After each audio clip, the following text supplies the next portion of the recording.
एक किसान की कहानी। एक दिन यीशु झील के किनारे के निकट था। वह लोगों की एक बहुत बड़ी भीड़ को शिक्षा दे रहा था।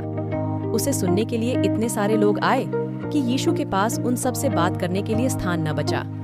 इसलिए वह पानी में खड़ी नाव पर चढ़ गया। वहां वह बैठ गया और लोगों को शिक्षा दी। यीशु ने उन्हें यह कहानी सुनाई। एक किसान बीज बोने के लिए बाहर निकला। जब वह हाथों से बीजों को बिखेर रहा था तो कुछ बीज मार्ग पर गिरे, परंतु पक्षियों ने आकर उन सब बीजों को खा लिया। दूसरे बीज पत्थरीली भूमि पर गिरे जहां बहुत कम मिट्टी थी। पत्थरीली भूमि पर गिरे बीज बहुत जल्दी अंकुरित हुए, परंतु उनकी जड़ें भूमि में गहराई में जाने में सक्षम नहीं थीं। जब सूर्य निकला और गर्मी हुई तो वे पौधे मुरझा गए और मर गए। तो अभी दूसरे बीज झाड़ियों के बीच में गिरे। उन बीजों ने बढ़ना आरंभ किया, परंतु कांटों ने उनको दबा दिया। इसलिए कांटेदार भूमि पर गिरे बीजों में से निकले पौधों में से कोई भी अनाज उत्पन्न नहीं कर पाया। दूसरे बीज अच्छी भूमि पर गिरे।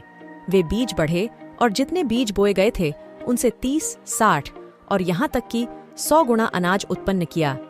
जो कोई भी परमेश्वर के पीछे चलना चाहता है वह उस बात पर ध्यान दे जो मैं कह रहा हूँ। इस कहानी ने चेलों को उलझन में डाल दिया। इसलिए यीशु ने व्याख्या की, वह बीज परमेश्वर का वचन है।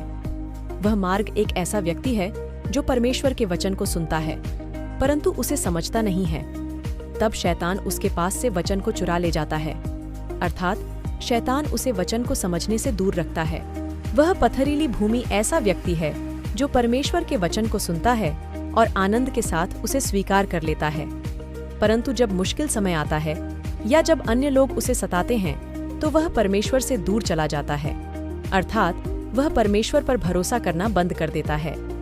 वह कांटेदार भूमि ऐसा व्यक्ति है जो परमेश्वर के वचन को सुनता है, परंतु वह बहुत सारी बातों के बारे में चिंता करना आरंभ कर देता है और वह बहुत सा धन कमाने का प्रयास करता है और वह बहुत सी चीजों को पाने का प्रयास करता है। कुछ समय के बाद अब वह परमेश्वर को प्रेम करने में सक्षम नहीं है। इसलिए जो उसने परमेश्वर के वचन से सीखा था वह उसे परमेश्वर को प्रसन्न करने में सक्षम नहीं करता है।